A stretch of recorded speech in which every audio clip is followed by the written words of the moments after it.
حضرت آدم علیہ السلام کو تمام فرشتوں نے سجدہ کیا. یہ ان کا مقام، ان کا مرتبہ، ایچ اینڈ ایوری اینجل، تمام فرشتوں نے. ابلیس نے سجدہ نہیں کیا، وہ راندہ درگاہ ہوا، وہ فرشتہ تھا بھی نہیں. اچھا، یہ سجدہ دو باتیں ہیں. امام فخر الدین رازی بڑی پیاری بات لکھتے ہیں کہ دراصل یہ جو سجدہ ہوا تھا نا، حضرت آدم علیہ السلام کی پیشانی میں نبی پاک کا نور چمکتا تھا. آپ کی اولاد میں سے ہونا تھا نا، حضرت آدم علیہ السلام کی اولاد میں سے نبی پاک نے ہونا تھا. تو حضرت آدم علیہ السلام کی پیشانی پر نبی پاک کا نور چمکتا تھا. فرشتوں نے دراصل اس نور کو سجدہ کیا. اور دوسری بات، حضرت آدم علیہ السلام کو یہ رسپیکٹ عطا کی گئی کہ تمام فرشتوں نے سجدہ کیا، مگر یہ جو سجدہ تھا یہ once in a life time تھا. جمعہ کا دن تھا، زوال کے وقت یہ سجدہ شروع ہوا اور عصر تک رہا. ٹھیک ہے، لیکن ایک بار ہوا. اب ذرا جو عربی گرامر جانتے ہیں، علماء بیٹھے ہیں، اس آیت کی خوبصورتی سمجھیے. ان اللہ وملائکتہ یصلون علی النبی. یصلون کا جو لفظ ہے یہ کنٹینیو ورب پر دلالت کرتا ہے. یہ ایک فعل ایک بار نہیں ہوا. یہ نہیں فرمایا کہ اللہ اور اس کے فرشتوں نے ایک بار درود پڑھ دیا، مومنو اب تم بھی پڑھ لو. نہیں، یصلون کا مطلب ہے یہ عمل مسلسل جاری ہے. ہر وقت نبی پاک کی بارگاہ میں فرشتے درود بھیج رہے ہیں، اللہ رحمت نازل فرما رہا ہے. یہ ڈفرینشیٹ کرنا بھی ضروری ہے. اللہ کا درود بھیجنا اور ہے، فرشتوں اور ہمارا درود پڑھنا اور ہے. ہم التجا کرتے ہیں اللہ کی بارگاہ میں، یا اللہ ان پر رحمتیں بھیج دے، اور اللہ نبی پاک پر رحمتیں مسلسل برسا رہا ہے. پورے قرآن میں کوئی ایک حکم ایسا نہیں ہے جس پہ رب فرمائے میں بھی کرتا ہوں، فرشتے بھی کرتے ہیں، میرے بندو تم بھی شامل ہو جاؤ. یہ فقط درود پاک کا عمل ہے جو رب فرما رہا ہے کہ رب بھی ان پر درود نازل فرما رہا ہے، رحمتیں نازل فرما رہا ہے، فرشتے بھی درود بھیج رہے ہیں، میرے بندو تم بھی شامل ہو جاؤ. اب ذرا غور کیجئے کہ ہمارے آقا علیہ السلام کو ہمارے درود کی حاجت ہے؟ نہیں. ہماری تو اوقات ہی کوئی نہیں. ہم ہیں کتنے دنیا میں. ایک حدیث آپ سب نے سنی ہوگی کہ نبی پاک علیہ السلام کے روضے پر 70,000 فرشتے صبح حاضری دیتے ہیں، 70,000 فرشتے شام حاضری دیتے ہیں. اٹ مینز 12 گھنٹے کی اپروکسیمیٹلی حاضری ہے. اور جو ایک بار حاضری دیتا ہے اس کو دوبارہ حاضری نہیں ملتی ہے.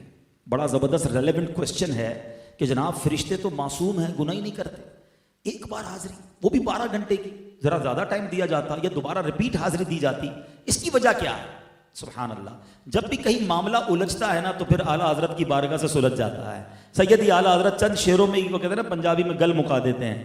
اعلیٰ حضرت فرماتے ہیں 70,000 صبح ہیں، 70,000 شام، یوں بندگی زلف رخ آٹھوں پہر کی ہے.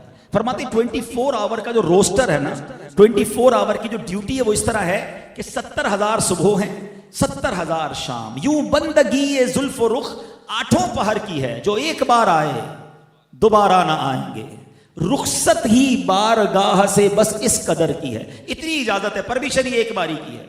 تو وہی سوال ہے کہ وجہ کیا ہے، ریزن کیا ہے؟ اب اعلیٰ حضرت جواب دیتے ہیں یہ بدلیاں نہ ہوں تو کروڑوں کی آس جائے، اور یہ بارگاہ مرحمت عام تر کی ہے. فرماتے اگر یہ ڈیوٹی نہ لگائی جاتی نا تو فرشتے اتنے ہیں، each and every angel want to, وہ چاہتے ہیں کہ نبی پاک کے دربار میں حاضری دیں. اگر یہ ٹائم بڑھا دیا جاتا 12 گھنٹے سے زیادہ یا بار بار آنے دیا جاتا تو نبی پاک کی بارگاہ سے کروڑوں حاضری سے رہ جاتے. سمجھ کے آئی بات کہ فرشتے ہیں کتنے. اب ذرا کبھی اکیلے میں بیٹھ کر کیلکولیٹر کھولیے گا، ایک دن میں کتنے فرشتوں نے حاضری دینی ہے؟ 1,40,000. ٹھیک ہے، اب ایک سال میں کتنوں نے دینی ہے؟ 100 سال میں کتنوں نے دینی ہے؟ 1400 سال ہو گئے ہیں، اب سے زیادہ وقت ہو گیا ہے. نبی پاک روضہ انور میں موجود ہے، حاضری جاری ہے، اور اللہ جانتا ہے قیامت کب آئے گی، تب تک جاری رہنی ہے. اس کا مطلب یہ ہوا آپ کے سارے کیلکولیٹر، ساری کیلکولیشن بیکار ہو جائے گی، وہ جواب ختم ہو جائے گا. اتنے فرشتے ہیں انکاؤنٹیبل، مگر کر کیا رہے ہیں؟ ڈیوٹی کیا ہے؟ ان اللہ وملائکتہ یصلون علی النبی. یعنی نبی پاک پر اربوں خربوں بھی لفظ تھوڑا ہے، اتنے درود روزانہ منٹ منٹ پہنچ رہے ہیں.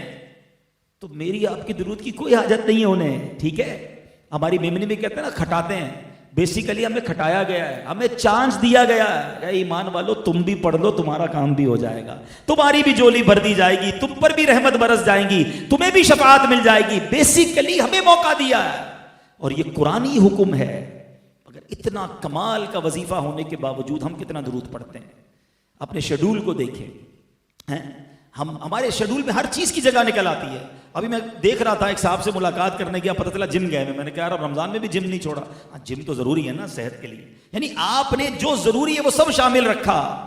پورے دن میں درود ٹائم کیا رکھا آپ نے؟ نہ کریں ایسا. درود کے بغیر زندگی نہ گزارے. یہ قرآنی آرڈر ہے.